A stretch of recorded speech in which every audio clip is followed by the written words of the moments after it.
जो मुसलमानों का मसीहा था, जिसकी मर्जी के बिना ईरान में एक पत्ता तक नहीं हिलता था, जिसका एक हाथ पैरालाइज था, लेकिन बावजूद इसके वो ईरान का सबसे ताकतवर शख्स था, जिसने अकेले ही अमेरिका, इजराइल जैसे कई बड़े देशों को हिला कर रखा हुआ था, जिसने अपनी आखिरी सांस तक अमेरिका, इजराइल के सामने झुकने के बजाय मौत को गले लगाना ज्यादा मुनासिब समझा। अनसुनी कहानियों के इस एपिसोड में कहानी ईरान के पूर्व supreme leader Ayatollah Ali Khamenei की। ईरान के राजनीतिक इतिहास की वो सबसे काली तारीख, वो तारीख जब अमेरिका और इजराइल ने मिलकर ईरान से उसका खुदा छीन लिया। ईरान का वो सुप्रीम लीडर छीन लिया जो एक तरह से ईरान की रीढ़ की हड्डी था, उसकी आत्मा था। वो शख्स जिसने दशकों तक अमेरिका, इजराइल को अकेले हिला कर रखा हुआ था, जिसने आखिरी सांस तक अमेरिका, इजराइल के सामने झुकने से साफ इनकार कर दिया था। शायद इसी वजह से यूएस, इजराइल ने मिलकर ईरान के पूर्व supreme leader Ayatollah Ali Khamenei को परिवार समेत मौत के घाट उतार दिया। इजराइल की वायुसेना ने खुद बताया कि उसने अमेरिका के साथ संयुक्त हमले में 28 फरवरी 2026 को ईरान पर 1200 से ज्यादा बम गिराए। इन हमलों में आधी रात supreme leader Ayatollah Ali Khamenei की मौत हो गई। उनके ऑफिस कॉम्प्लेक्स पर 30 मिसाइलों से हमला किया गया।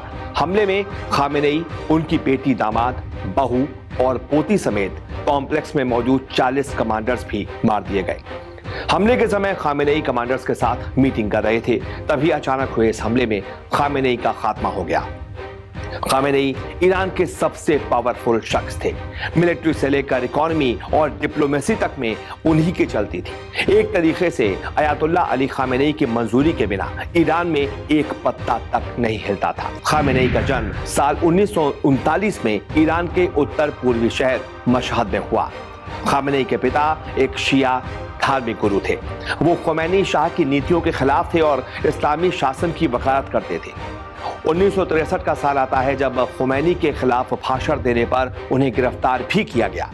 धीरे धीरे सरकार विरोधी आंदोलन का बड़ा चेहरा बन गए और खुमैनी के भरोसेमंद सहयोगी माने जाने लगे।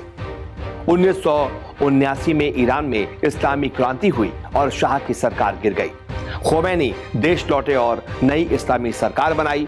खामेनेई को क्रांतिकारी परिषद में जगह मिली और बाद में उप रक्षा मंत्री बनाया गया।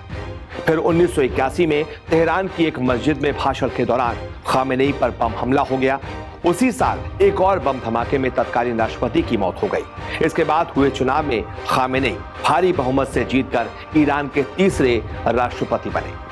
फिर आता है साल 1989 जब खुमैनी के निधन के बाद खामेनेई को देश का सर्वोच्च नेता यानी कि रहबर चुना गया। इसके लिए संविधान में बाकायदा बदलाव भी किया गया। तब से ईरान में खामेनेई की ही चलती थी। देश के हर छोटे बड़े सारे फैसले खामेनेई की मंजूरी से ही लिए जाते थे। खामेनेई के खात्मे से ईरान की सियासत में एक ऐसा शून्य उत्पन्न हो गया है जिसकी भरपाई शायद ही कभी हो पाएगी। खामेनेई अपने पीछे अपना पूरा परिवार छोड़ गए। हालांकि दावा तो यह भी है कि हमले में खामेनेई की एक बेटी, दामाद, बहू और पोती भी मारे गए। ऐसे में जान लेते हैं खामेनेई के परिवार में था कौन कौन। खामेनेई के परिवार में उनकी पत्नी, 6 बच्चे और कई नाती पोते शामिल हैं। खामेनेई की पत्नी का नाम मंसूर है, खोजास्ते है, बगेरजादे है। खामेनेई का निकाह 1964 में हुआ था और उनके सार्वजनिक जीवन से उनकी जो पत्नी है वो दूर रहती थी। खामेनेई के 4 बेटे हैं, जिसमें मुस्तफा सबसे बड़े बेटे हैं जो एक मौलवी हैं। इसके बाद आते हैं मोजतबा, सबसे प्रभावशाली बेटे हैं जिन्हें खामेनेई के उत्तराधिकारी के तौर पर देखा जा रहा है। इसके बाद मसूद है जो धार्मिक कार्यों से जुड़े हैं और मेहसाम सबसे छोटे बेटे हैं। इसके अलावा खामेनेई की 2 बेटियां हैं, बुशरा और होदा। इसके अलावा 2 दामाद हैं जिसमें मोहम्मद जवाद मोहम्मदी गोलपेगानी बुशरा के पति हैं और मेजबाह अल होदा बाखेरी कानी छोटी बेटी होदा के पति हैं। इसके अलावा बहू जहरा हद्दाद अदेल है जो मोस्तबा की पत्नी है। इसके अलावा खामेनेई के कई नाती पोते भी हैं, लेकिन सार्वजनिक रूप से केवल एक पोते मोहम्मद बागेर खामेनेई का नाम ही ज्यादा चर्चा में रहता है। खामेनेई की मौत के बाद पहला सवाल जो हर किसी के जहन में आया वो ये कि आखिर अमेरिका, इजराइल से खामेनेई की दुश्मनी क्या थी? उन्होंने खामेनेई को परिवार समेत मौत के घाट क्यों उतारा? तो इसके पीछे एक नहीं कई वजह थी। न्यूक्लियर प्रोग्राम पर घमासान। अमेरिका को शक था कि ईरान परमाणु हथियार बनाने की कोशिश कर रहा है। इसी वजह से अमेरिका ने कई बार ईरान पर पाबंदियां भी लगाई थी। ईरान का कहना था कि उसका परमाणु कार्यक्रम सिर्फ और सिर्फ बिजली बनाने और वैज्ञानिक रिसर्च के लिए है। बैलिस्टिक मिसाइल पर मुद्दे पर रहा। परमाणु समझौते की बातचीत में ईरान का मिसाइल प्रोग्राम सबसे बड़ा अड़ंगा बना हुआ था। ईरान साफ कहता है कि उसकी बैलिस्टिक मिसाइलें उसकी सुरक्षा के लिए जरूरी हैं। इस मुद्दे पर कोई समझौता नहीं होगा। खामेनेई इसे अपनी रेड लाइन मानते थे और लगातार बैलिस्टिक मिसाइलें बना रहे थे। इसके अलावा इजराइल को लेकर टकरा। अमेरिका इजराइल का सबसे बड़ा समर्थक है, वहीं ईरान इजराइल का खुलकर विरोध करता है और उस पर क्षेत्र में अस्थिरता फैलाने का भी आरोप लगाता है। यही वजह है कि दोनों देशों के बीच तनाव लगातार चरम पर रहता है। मिडिल ईस्ट में ईरान का दखल। अमेरिका का आरोप है कि Iran Iraq, Syria, Lebanon, Yemen जैसे कई देशों में अपने समर्थक गुटों को मदद देकर अपना प्रभाव बढ़ा रहा है। ईरान कहता है कि वो अपने हितों और सहयोगियों की रक्षा कर रहा है। इन्हीं कारणों से अमेरिका इजराइल ने मिलकर खामेनेई का आखिरकार खात्मा कर दिया। 1 अक्टूबर 2024 की आधी रात जब दुनिया नींद के आगोश में समाई हुई थी, ये रात इजराइल के लिए इतिहास की सबसे काली रात साबित हुई। जब तक इजराइल को समझ पाता, चारों तरफ ईरान द्वारा दागी गई सैकड़ों मिसाइलें अपना कहर बरपा चुकी थी। चारों तरफ तबाही का मंजर था। इस तबाही को अयातुल्लाह अली खामेनेई के एक इशारे पर अंजाम दिया गया था। ईरान ने इजराइल पर लगभग 200 बैलिस्टिक मिसाइलों से हमला किया था। इस हमले को ईरान ने ऑपरेशन ट्रू प्रॉमिस 2 नाम दिया था। ईरान के इस्लामिक रिवॉल्यूशनरी गार्ड कॉर्प्स यानी कि IRGC के अनुसार यह हमला मुख्य रूप से इजराइल की तरफ से की गई कई ईरानी नेताओं की हत्या का बदला था।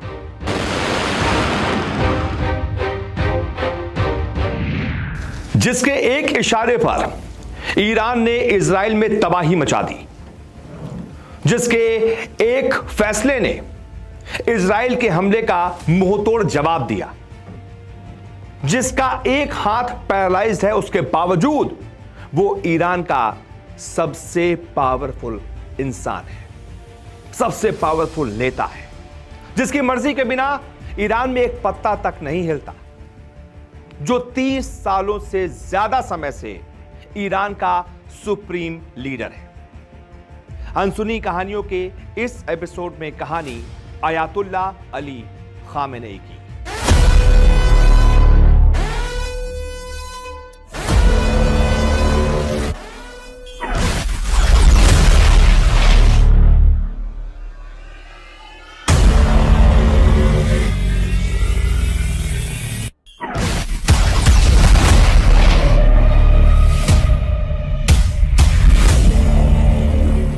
1 अक्टूबर की आधी रात जब दुनिया नींद के आगोश में समाई हुई थी, ये रात इजराइल के लिए इतिहास की सबसे काली रात साबित हुई। जब तक इजराइल को कुछ समझ आता, चारों तरफ ईरान द्वारा दागी गई सैकड़ों मिसाइलें अपना कहर बरपा चुकी थी। चारों तरफ तबाही का मंजर था। इस तबाही को अंजाम देने वाला शख्स जानते हैं कौन है? उसका नाम है अयातुल्लाह अली खामेनेई, जिसके एक इशारे पर ईरानी रिवॉल्यूशनरी गार्ड्स ने इस भयावह हमले को अंजाम दिया। खामेनेई ईरान का सबसे पावरफुल शख्स है। मिलिट्री से लेकर इकोनॉमी और डिप्लोमेसी तक में उसी की चलती है। एक तरीके से अयातुल्लाह अली खामेनेई की मंजूरी के बिना ईरान में एक पत्ता तक नहीं हिलता। अली खामेनेई के बारे में आपको बताएं तो खामेनेई का जन्म साल 1939 में ईरान के उत्तर पूर्वी शहर मशहद में हुआ था। खामेनेई के पिता शिया धार्मिक गुरु थे। खामेनेई की शुरुआती पढ़ाई मशहद के मदरसों में हुई। अयातुल्लाह अली खामेनेई ईरान का सुप्रीम लीडर है। 85 साल के खामेनेई को साल 1989 में ईरान का सर्वोच्च नेता चुना गया था। तब ईरान के संस्थापक अयातुल्लाह रुहुल्लाह खुमैनी की मौत के बाद खामेनेई सर्वोच्च नेता बना था। तब से ईरान में खामेनेई की ही चलती है। खामेनेई के शुरुआती सफर पर बात की जाए तो खामेनेई साल 1962 में ईरान को इस्लामिक देश बनाने वाले आंदोलन में शामिल हुए। तत्कालीन शासक शाह मोहम्मद रजा के खिलाफ अयातुल्लाह खुमैनी के विरोध आंदोलन में खामेनेई भी शामिल हुए। खामेनेई अक्सर ये बताते रहे हैं कि उन्होंने जो कुछ भी सीखा है वो खुमैनी के इस्लामिक दृष्टिकोण से ही सीखा है। शाह मोहम्मद रजा पहलवी के खिलाफ आंदोलन में खामेनेई कई बार जेल गए। 1979 की क्रांति में भी खामेनेई ने अहम भूमिका निभाई, जिसकी वजह से ईरान के अंतिम शाह मोहम्मद रजा पहलवी को उखाड़ फेंका गया। जिसके बाद अंतरिम सरकार के साथ रिवॉल्यूशनरी काउंसिल का गठन हुआ तो खामेनेई को उसमें जगह मिली। बाद में ईरान के डिप्टी डिफेंस मिनिस्टर भी बने और इस्लामिक रिवॉल्यूशनरी गार्ड कॉर्प्स के प्रमुख सहित अलग अलग काम किया। ईरान के संविधान के मुताबिक सुप्रीम लीडर या सर्वोच्च नेता इस्लामिक रिपब्लिक ऑफ ईरान की नीतियों के निर्धारक होते हैं। इसका मतलब है सुप्रीम लीडर ही ईरान की घरेलू और विदेशी नीतियों की दिशा और दशा निर्धारित करते हैं। ईरान के संविधान में कहा गया है कि शिया मौलवियों का परिषद उस शख्स को सुप्रीम लीडर चुनेगा जिसे मर्जाए तकलीद का पद हासिल होगा। एक तरीके से ये शिया मौलवियों के बीच सर्वोच्च पद है। हालांकि जून 1989 में जब खुमैनी के निधन के बाद खामेनेई सुप्रीम लीडर चुने गए तब तक वो मर्जाए तकलीद नहीं थे, लेकिन उसके बावजूद उन्हें सुप्रीम लीडर चुन लिया गया। साल 1981 में तेहरान की एक मस्जिद में बम धमाका होता है। खामेनेई इस हमले में गंभीर रूप से घायल हो जाते हैं। हमले का आरोप वामपंथी विद्रोही समूह पर लगता है। इस हमले में उनका दाहिना हाथ पैरालाइज हो जाता है। 2 महीने बाद उसी विद्रोही गुट ने ईरान के राष्ट्रपति मोहम्मद अली राजाई की हत्या कर दी। राजाई के उत्तराधिकारी के रूप में अली खामेनेई को चुना गया और वो 8 साल तक राष्ट्रपति रहे। हालांकि उनका अक्सर तत्कालीन प्रधानमंत्री मीर हुसैन मौसवी के साथ टकराव होता रहा, जो ईरानी व्यवस्था में बहुत अधिक सुधार के पक्षधर थे। बाद में इस टकराव से बचने के लिए ईरान के संविधान में संशोधन कर दिया गया और सुप्रीम लीडर को ही सर्वे सर्वा बना दिया गया। अगर आपके जहन में यह सवाल है कि कितने ताकतवर हैं अयातुल्लाह खामेनेई, तो आपको बता दें ईरान के सुप्रीम लीडर अयातुल्लाह खामेनेई सशस्त्र बलों का कमांडर इन चीफ होता है, यानी कि खामेनेई सशस्त्र बलों के कमांडर इन चीफ है। इसके अलावा इस्लामिक रिपब्लिक के खुफिया और सुरक्षा अभियानों की सुप्रीम लीडर ही कंट्रोल करते हैं। सुप्रीम लीडर ही किसी देश से युद्ध या शांति की घोषणा कर सकते हैं। सुप्रीम लीडर के पास न्यायपालिका, सरकारी radio television network, Islamic revolutionary guard corps के सर्वोच्च कमांडर को नियुक्त करने और बर्खास्त करने की भी शक्ति होती है, जो कि खामेनेई के पास है। आपको बता दें अयातुल्लाह अली खामेनेई अकूत संपत्ति के मालिक हैं। अमेरिका की एक खुफिया रिपोर्ट के मुताबिक खामेनेई के पास $200 बिलियन की संपत्ति है। साल 2013 में रॉयटर्स ने एक इन्वेस्टिगेशन किया था, जिसके आधार पर दावा किया कि तब खामेनेई का बिजनेस एम्पायर $95 बिलियन का था, जो उस वक्त ईरान के कुल सालाना तेल एक्सपोर्ट से भी ज्यादा का था। खामेनेई का तेहरान का पैलेस दुनिया के सबसे महंगे घरों में से एक है। उनकी कमाई का ज्यादातर हिस्सा पेट्रोलियम और गैस कंपनियों से आता है। भारत पर की गई एक टिप्पणी की वजह से खामेनेई को भारत का मुंहतोड़ जवाब भी एक बार झेलना पड़ा था। दरअसल अगस्त 2019 में खामेनेई ने ट्विटर पर एक पोस्ट में मुसलमानों की स्थिति के बारे में चिंता जता दी थी। भारत सरकार ने 5 अगस्त 2019 को जम्मू और कश्मीर के विशेष दर्जे को खत्म कर दिया था। इस फैसले पर प्रतिक्रिया देते हुए खामेनेई ने लिखा था, हम कश्मीर के मुसलमानों की स्थिति को लेकर चिंतित हैं। हमारे भारत के साथ अच्छे संबंध हैं, लेकिन हम उम्मीद करते हैं कि भारत सरकार कश्मीर के महान लोगों के प्रति न्यायपूर्ण नीति अपनाएगी और इस क्षेत्र के मुसलमानों पर अत्याचार और उत्पीड़न को रोकेगी। हालांकि भारत सरकार ने इसका मुंहतोड़ जवाब दिया था और खामेनेई को अपने देश पर और अपने देश के मुसलमानों पर ध्यान देने की नसीहत दी थी। कुल मिलाकर एक तरीके से कहा जाए तो खामेनेई ही ईरान है और ईरान ही खामेनेई है। ईरान में खामेनेई की मर्जी के बिना एक पत्ता तक नहीं हिलता।